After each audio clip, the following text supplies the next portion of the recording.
மக்களே இந்த மாதிரி வீடியோவில் தெரிகிற மாதிரி நீங்களும் வந்தா படிக்கணுமா? ஷார்ட் ரேஞ்சிலும் சரி லாங் ரேஞ்சிலும் சரி இத்தனை வருஷமாக நம்ம 6 years ஓல்டான செட்டிங்ஸை மட்டும்தான் நான் இப்போ ஷோ பண்ணுறேன். இத்தனால நான் வெளியே சொல்லலை. ஸோ சொல்லியிருப்பேன், ஒரு சில பேருக்கு மட்டும் சொல்லியிருப்பேன். ஸோ ஷார்ட்ல இருந்தாலும் லாங்கில் இருந்தாலும் எப்படி அடிக்கணும் கிட்டத்தட்ட 7 years நான் யூஸ் பண்ணுறேன். இந்த செட்டிங்ஸோட லிங்க் வேணால் நான் கமெண்ட் செக்ஷன்லேயே பின் பண்ணிக்கிறேன், டிஸ்கிரிப்ஷன்லேயே கொடுக்குறேன்.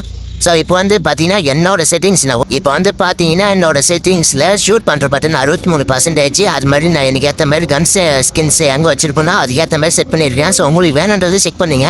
இதில் பேக் எங்கன்னு பார்த்தீங்கன்னா மேலே டீம் மேட்ச்சுக்கு நடுவில் வச்சிருப்பேன். ஸோ டீம் மேட்ச் தான் பேக் தான் பார்த்தீங்கன்னா யூஸ் பண்ண மாட்டோம். அதனால் அதை அப்படியே ஓரமாச்சிட்டேன். ஸோ இந்த பக்கம் டப்ளிக் ட்ரெட்டு, அப்புறம் அந்த மைக் டே, அப்புறம் எமௌண்ட்டு அதெல்லாம் ஒரு சைடு வச்சுருப்பேன். மெடிக்கெட் ஒரு சைடும், அந்த ஈல் பண்ணுற ஒரு ஆப்ஷன் ஒரு சைடும் வச்சுருப்பேன். அதே மாதிரி ஜம்ப் பண்ணுற பட்டன், ரன் பண்ணுற பட்டன் தான் எனக்கு இங்கே தான் அந்த வாட்டமாக இருக்குது. ஸோ என்னோடது 6 years ஓல்டு தான் நம்ம வச்சுருக்கிற செட்டிங்ஸ். இது ஃபோனு மாற்றினாலும் எனக்கு இந்த செட்டிங்ஸ் மட்டும் பக்காவாக உட்காருது. ஸோ அதனால் இதே மெயின்டைன் பண்ணி ஓட்டிங்க. இதை நான் 2GB ரேம்லேருந்து யூஸ் பண்ணுறேன். குளோபல் ரன் பட்டன் பக்கத்து பாத்தில் வச்சுருப்பேன். ஸோ பாருங்கள், குளோபல் ரன் பட்டன் பக்கத்து பாத்தில் இருக்கும். அப்போ தான் எனக்கு யூஸ் ஆகுது.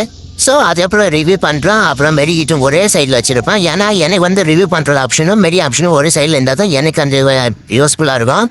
ஸோ பாம் நம்ம அதிகமாக யூஸ் பண்ண மாட்டேன். அதனால் கீழே இருக்கிறதெல்லாம் தந்தனியாக வச்சுருப்பேன். ஜாஸ்டிக் நான் மேப்பு பின்னாடி வச்சுருப்பேன். ஸோ அதை காட்டிட மாட்டேன். அது மட்டும் இல்லாமல் நம்ம ஸ்கோப் மேலே வச்சுருப்போம். அதான் நம்ம ஸ்கோப் பட்டன்னா ஷூட் பண்ணுற பட்டன்னா நம்மளுக்கு இடைஞ்சல் இல்லாமல் இருக்கிறதுக்காக அப்படி வச்சுருப்பேன்.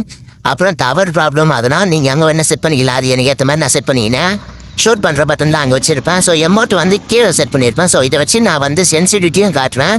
இதெல்லாம் நம்ம காண்டிட்டு இதுக்கப்புறம் தான் நம்ம கேம் ப்ளே பண்ண போகிறோம். நான் ஸ்டாண்டர்டில் தான் வச்சுருக்கேன், ஸ்மூத்தில் தான் வச்சு ஆடுவேன். நீ ஸ்டாண்டர்டில் வச்சு உங்களுக்கு ரெக்கார்ட் பண்ணுறது வீடியோ ஸ்டாண்டர்டில் வச்சுருக்கேன். ஸோ அது மட்டும் இல்லாமல் என்னோட சென்சிட்டிவிட்டி பார்த்தீங்கன்னா அந்த அளவு சொல்லிக்கிற அளவு இருக்காது. நான் மாறி சென்சிட்டிவிட்டி வச்சுன்னு இருப்பேன். ஸோ மேலே பார்த்தீங்கன்னா சென்சிட்டிவிட்டி நான் ஆப்ஷன் யூஸ் பண்ணுறேன் பாருங்கள். General 140, red number 135, 2x scope 137, அப்புறம் 4x ஸ்கோப்பு 175, ஸ்னைப்பர் ஸ்கோப் 164, அப்புறம் ஃப்ரீ கேமரா பட்டன் 157. இதுதான் நம்ம செட் பண்ணி வச்சிருக்கோம். ஸோ இவ்வளோ தான் கைஸ் என்னோட சென்சிட்டிவிட்டி. ஸோ இதுக்கப்புறம் நம்ம ரூம் மேட்ச்சில் ட்ரைனிங் கிரவுண்ட் இப்போ சும்மா ட்ரையலுக்கு உங்கள்கிட்ட அனுப்ப விளையாடி காட்டுறேன். ஸோ பிடிச்சி வந்தால் மட்டும் உங்கள் ஃப்ரெண்ட்ஸுக்கு லைக் அண்ட் சப்ஸ்கிரைப் பண்ணிட்டு இந்த சென்சிட்டிவிட்டி ட்ரை பண்ண சொல்லுங்கள். இப்போ ட்ரைனிங் கிரவுண்டுக்குள்ளே போயிடலாம். நான் மோஸ்ட் அடிக்கிற கன் இந்த 3 கன் ஸ்கின்ஸ் தான். அதாவது AN-94, AC-80, M1W7 டெசர்டிகல். இந்த 3 கன்று தான் எவ்வளோ லாங் இருந்தாலும் அடிப்பான். அந்த ஷூட் பண்ணுற பட்டன் ஆப்ஷனே வச்சுருக்கோம் பாருங்கள்.